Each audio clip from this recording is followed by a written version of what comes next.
Yeah, it's your boy Crypto Blood. Welcome to another episode of My Two Satoshis. Honestly, it's not even really a My Two Satoshis episode.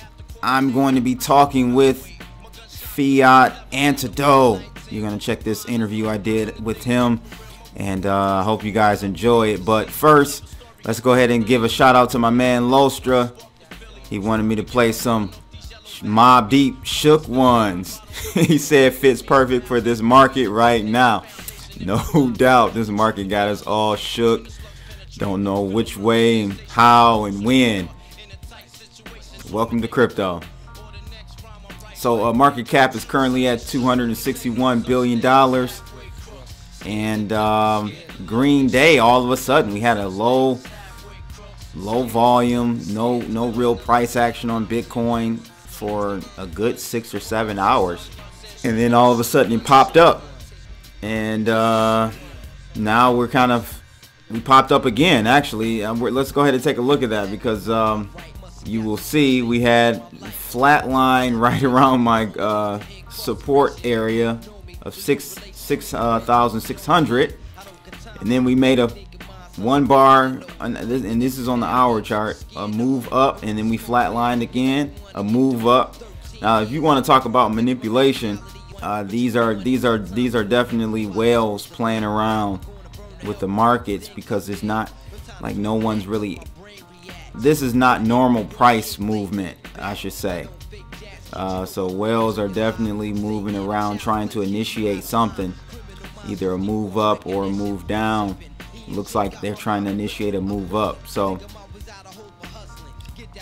actually, if you look at this, looks like we're in a trading range. So we've got, if we came through the top of this channel, hit the top, then we kind of traded around, came back down, came back up, so it looks like we're in a trading range here. So if we come back up here, if I was manually trading, I will put shorts in right here, because if we see a breakout, then it's going to be a strong breakout either way, to the downside or the upside, if we break out of this channel. So at this point, channels aren't perfect as far as the lines, but if we see a move below 6,400, then that would be a strong move downward. If we see a channel breakout to the upside above 75, you could say 75.50, that would be a strong bullish move to the upside. Probably a good 1,000 points easily in a day. So let's just kind of see what happens with that. Let's take a look at the algo. Algo is trying to figure it out, actually. So we had two shorts on, two shorts on, right? Short here. And right here, when we had that move up last night, I'll zoom in. One of the shorts went off, took off. So we took a let's see what the loss was on that. I believe it was. I gotta scroll all the way down to the bottom. They don't have a way to sort it. So we took a $51 loss, a 0.04% loss.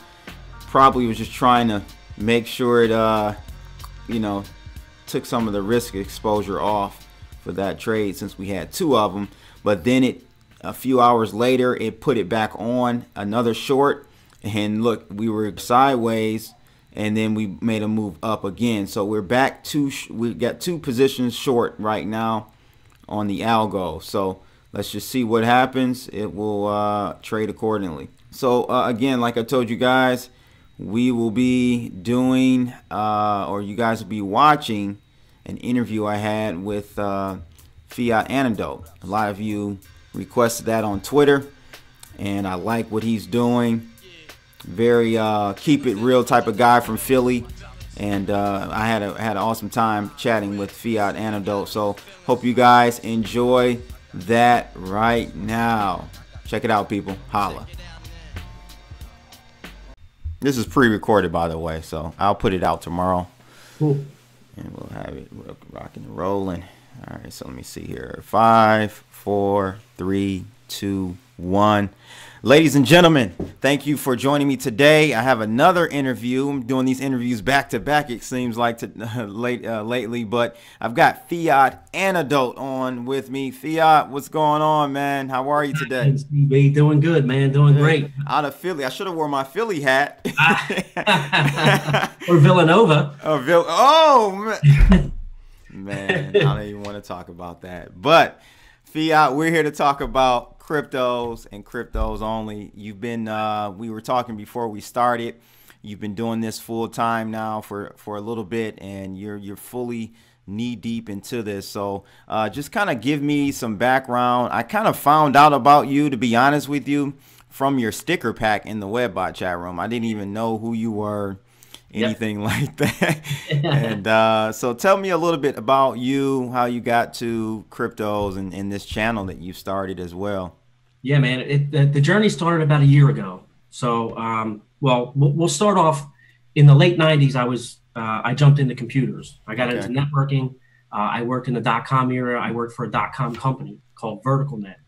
And, you know, living through that .com fiasco, our company didn't make it, but a lot of them did. And I like to explain to a lot of people that, you know, in my hallway where my office was, I would watch people like Jeff Bezos from Amazon walk by, you know, weekly. You know, Really? this was before he was doing anything other than books. And, you know, so, but I was so young, and that was my first computer job, and I didn't understand the paradigm shift. I didn't understand what was going on. Right. So I think if I would have been able to invest in Amazon back then and knew what was going on, I would be in a totally different place right now. Yeah. So that's how it started. And then, you know, I have a strong networking background, got my certifications in Cisco, doing that, you know, higher level stuff.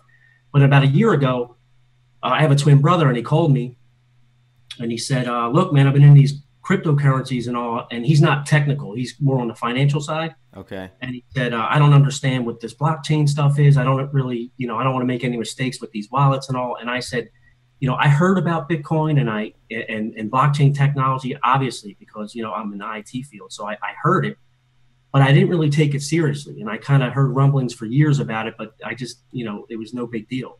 Right. So he asked me to help him with some things technically, and, you know, it intrigued me. And I was like, wow, this is some cool stuff. So I started watching videos with Andreas Antonopoulos. Yeah, man. And what year was this? What year was this? This was about a year ago. Okay. This was about a year ago. And I started watching his videos about a year ago.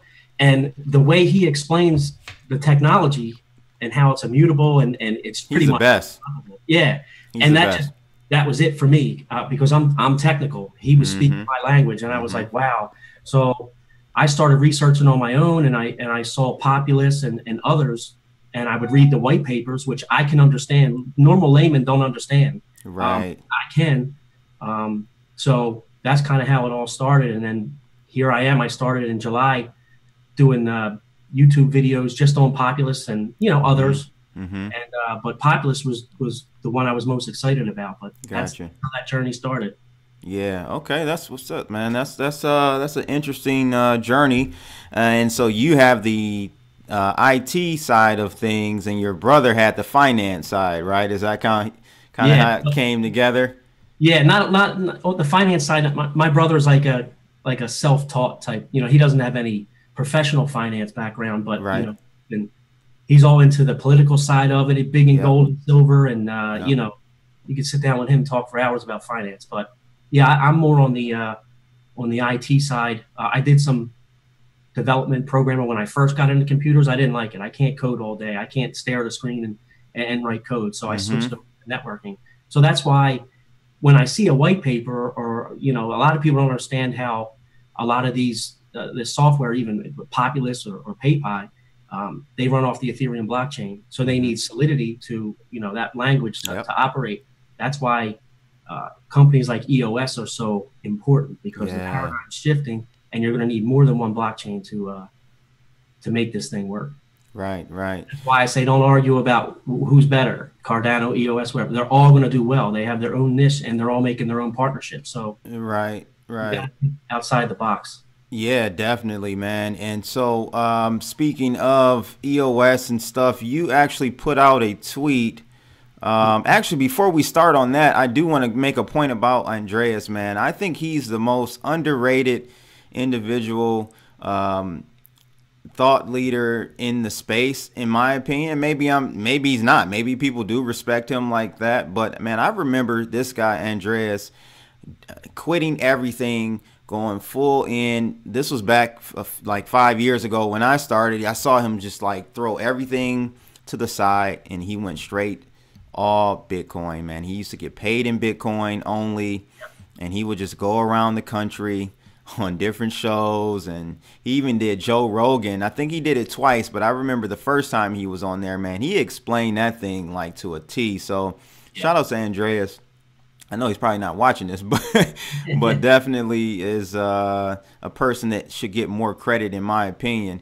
You made a tweet, and I've got it on the screen now, and I'm just going to read it. So many people judging cryptos based on biased positions: EOS versus Cardano, PayPal versus Populous, Stellar versus Ripple. Diversify your portfolios and root for them all. Stop being childish gamblers and become mature investors. Crypto space will have many leaders. Why not own them all? Man, when you said that, bro, I was like, church, preach. Yeah, man. I mean, that is, man. I didn't come to that conclusion right away, CB. Right. I really didn't. And I mean, my journey started a year ago, and I was just as vanilla as anybody else. Right. And I was buying crack coins, man. You know, and I didn't understand. I was day trading and swing trading a little bit, and you know, having some gains and doing whatever. But as things evolved and I learned more about the space, I understood that people take this way too personal. If you take the emotion out of cryptocurrencies and you use logic and you use your brain and you understand that this isn't a contest. Right. You know, if EOS happens to have a higher market cap than Cardano or has a higher price within a year from now, I don't care. I own them all. I really do. I'm not lying when I tell you that. Like, I own the top 10 cryptos, the biggest blockchains. I own them. It's not a competition to me. I'm out to make money, and I'm, you know, basing my livelihood off the technology. So there really shouldn't be an argument about who's better, whether it's Populous or PayPal. They're gonna make it. You know, as long as they deliver on their platforms and they say they're going to do, you know, what they preach to do, I think we're all going to be in good shape. So, and if they don't make it, that's why you diversify, right? This is the wild, wild west. This is the frontier. We're like at the beginning of like, I compare it to, I'm 33, but I remember when Netscape was out, when internet kind of, you know, you had to. Not the first web browser. For me, it was like you had Netscape and stuff like that, man. And those companies Netscape isn't around anymore. No, you know, and we thought that was like, we thought that was it. It was it, you know. Even before AOL, you remember they had Prodigy and Prodigy. I forgot about Prodigy. Prodigy. I'm 47, man. So you know, I'm a little. I watch your videos and I see all the old school stuff on there. The other day, somebody recommended Cool G Rap. And that's you're rocking out to that, man. I love all that stuff, man.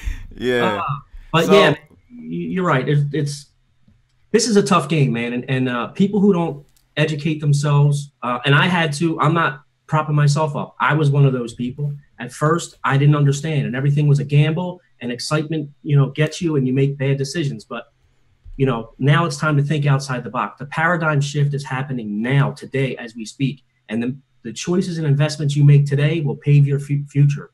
If you don't have a sound knowledge of what's really happening, you're going to get hurt. Right, absolutely, and to me, man, it's it really is important for us to diversify. Like I said, I think when you mentioned that, you know, we can have them all and they all still flourish, that's key, man. Like, because it may not, you know, we don't know which ones will pan out. And so diversifying is the best route. What do you feel about EOS though? That's one of my favorite tokens. Yeah. I love EOS. I really do. And I know there's a lot of rift between EOS and Cardano and which one's better. But like I said, no one should be concerned with that. What EOS is trying to accomplish maybe a little bit different than what Cardano's, or at least the way they're going about it. EOS, you know, if Dan Larimer turns out to be or produce what he's saying he's going to produce with his transaction times and everything else that he's promising, EOS is going to blow every blockchain out of the water, man.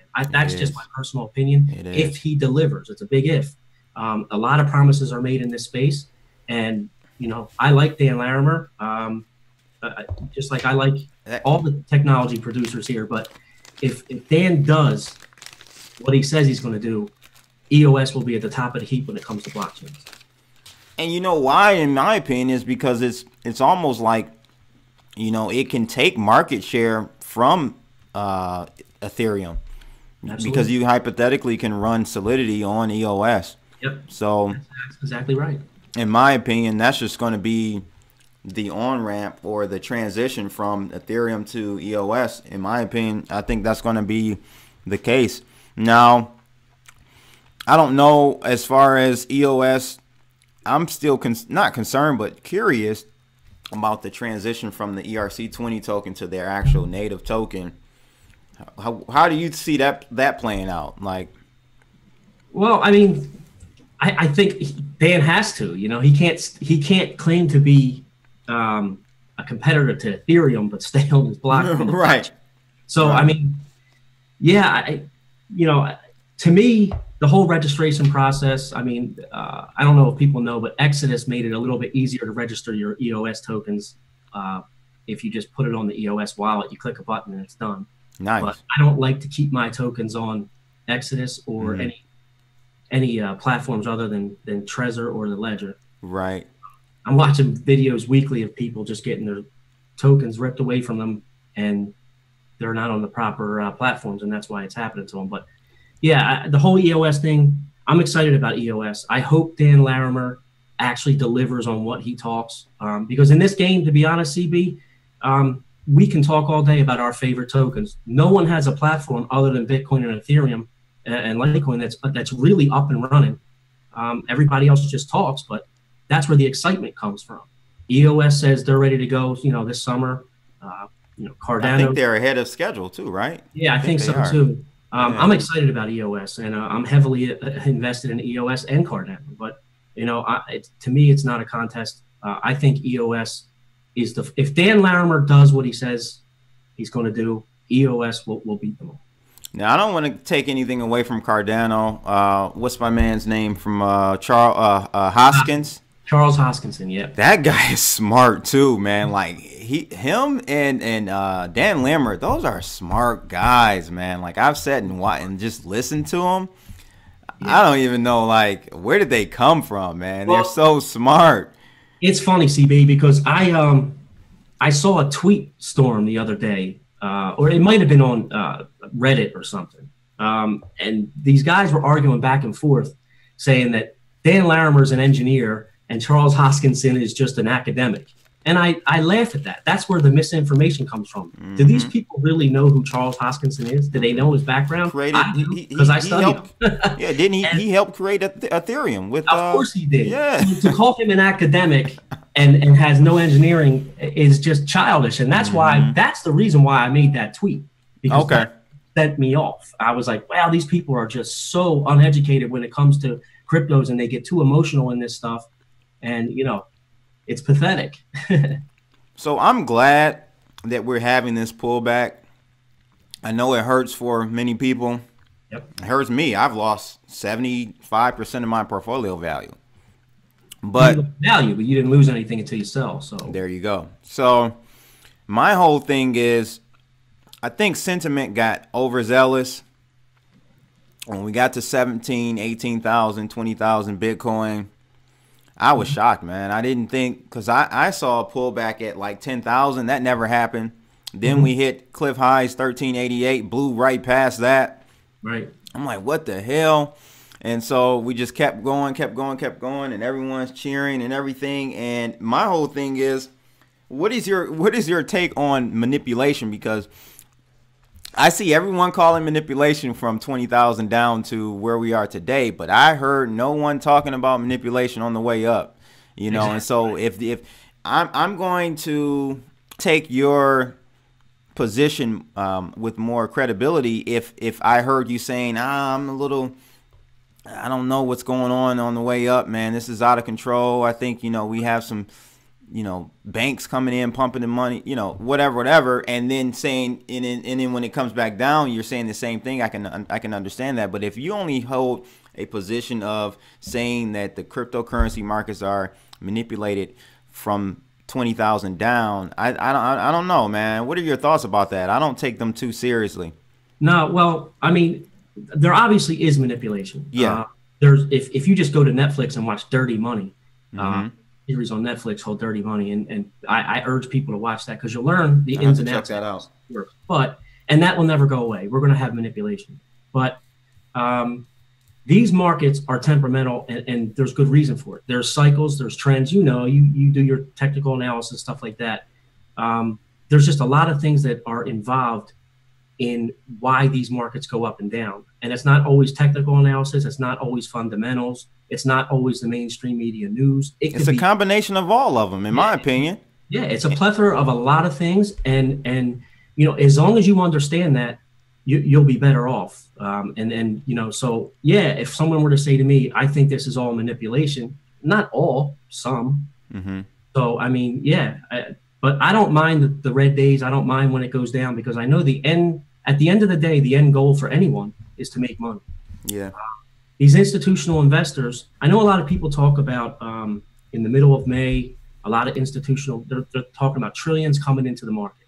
And I hope that's the case. But without regulation, which is the key to all this, I know a lot of people don't like the R word, but without regulation, institutional investors are not going to risk their necks without some kind of assurances that they're not going to get. Okay, so let's talk about that, because my thesis on this since last year when I found out they were starting the futures contracts, I stayed on the topic, man, because I knew this would change the game. Regulation, right? I don't think we should have regulation in this space, but at the same time, I'm not stupid. I know that regulation is coming to this space, and it already has. But so for me, it's a give and take. Like, we get regulation, we get less free, wild, swinging markets like we've seen, right. But on the other side, we get more capital inflows from the institutional funds and stuff. So yeah, it's a give and take. You know what I mean? It's a give and take. Yeah, man, I agree. And the reason why I say I'm a firm believer in regulation is needed. Okay. Because, like I said, the money that's going to come into the market where everyone wants to get wealthy or rich or just have a retirement or whatever, without institutional money, how's that going to transpire? How's that going to happen? So in my opinion, a lot of people think that they hate the Ripples of the world. They hate Stellar Lumens because they, these guys are in bed with the central bankers, or they're not truly decentralized. Well, this might hurt a lot of people's feelings, but a lot of YouTubers talk about decentralization and how it's like the banks are going to disappear and the power to the people will be our own. It's not going to happen. System. That's pixie dust, man. That's not going to happen. And I came to that realization last year because, when I got into crypto, it was just us. It was the people who wanted to. It was the people that wanted to get away from the banking system. 08 just happened a few years prior to that. Bitcoin came out of the dust from that whole collapse, right? So the majority of the, how can I put it, the ethos in the space at that time was about getting away from the banks and how we can start our own systems. But up until last year, I kind of realized, man, it's not, unfortunately, man, I don't think it's going to happen. I don't think we're going to have two separate, financial networks or whatever you want to call them, two separate financial paradigms. It's just not going to happen. And so what is your thought about it? Your name is Fiat Antidote, right? What is your thought about the fiat currencies? Where are they going? Are they still going to play some type of role in this new economy and this new paradigm? Well, based off our governments and governments across the world, what they're doing with fiat is, they're printing it out of thin air. So that's not sustainable. We know that. That's a given. There's no way around that. So if that pattern continues, which there's no indication it will stop, fiat's going to die and digital currency is going to take over. It's just a matter in what form. A lot of people talk about sovereign tokens. You know, these countries are, you know, whatever, coming up with their own sovereign token that will be used as a form of exchange. That's where I think we're headed, unless something changes. You know, I love the people that say, well, Bitcoin doesn't have any intrinsic value. Neither does the dollar. It never did. You know, what's it backed by? It's backed by nothing. It's backed by a printer. You know, the government's just printed out of thin air. So actually, my take on it, man, nothing has intrinsic value until it's perceived value.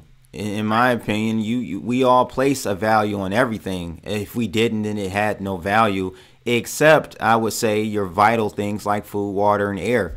Those things do have truly intrinsic, like we need those to stay alive. Everything else is speculation and is a market. We come together and say XYZ has this price. Yeah, absolutely, man. And you know, so that's why I say the paradigm shift's coming. Now, everyone has their opinions, and I don't have a crystal ball. Is the dollar going to be dead in 10 years, 20 years? I don't know, but eventually it will. You know, it's pointless now.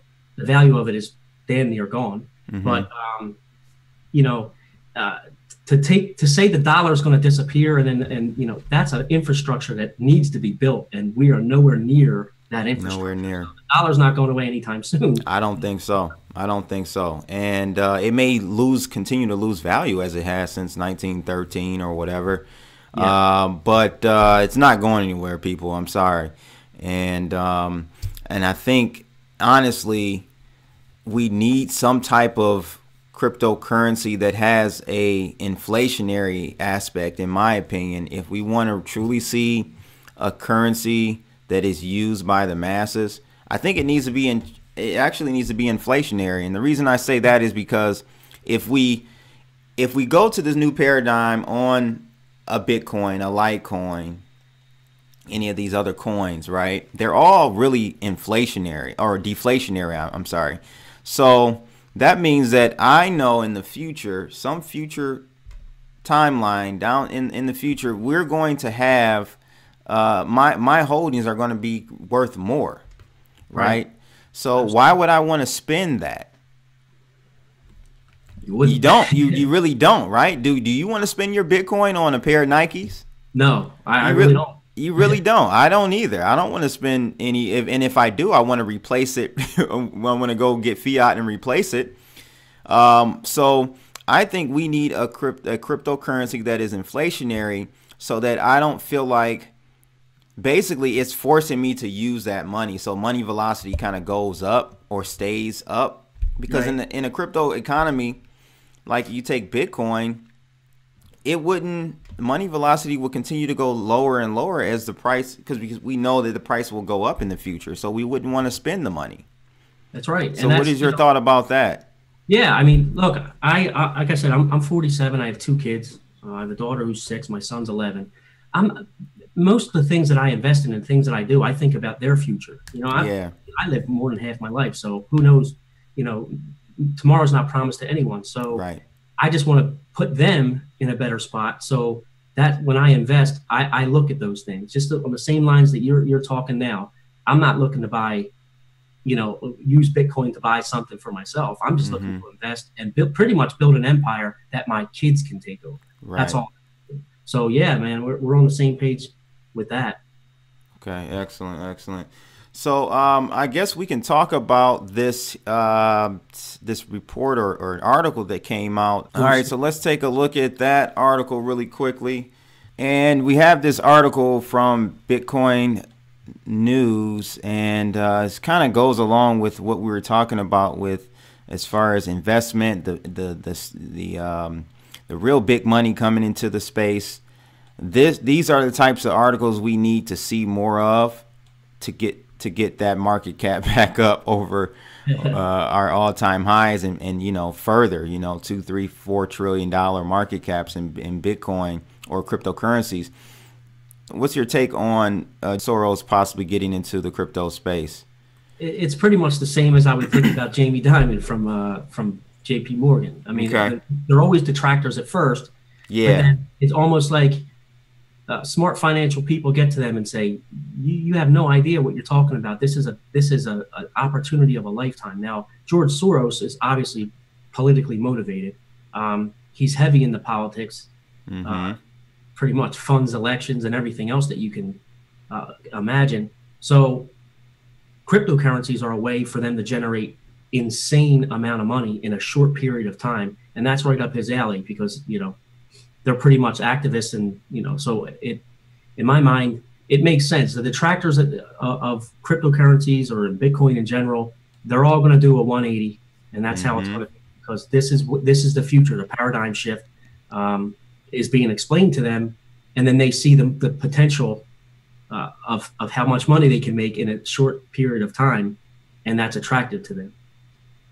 Yeah, and this guy is 87 years old. I didn't know George Soros was that old, but so he's positioning just for the future of the Soros fund, most likely, to position themselves.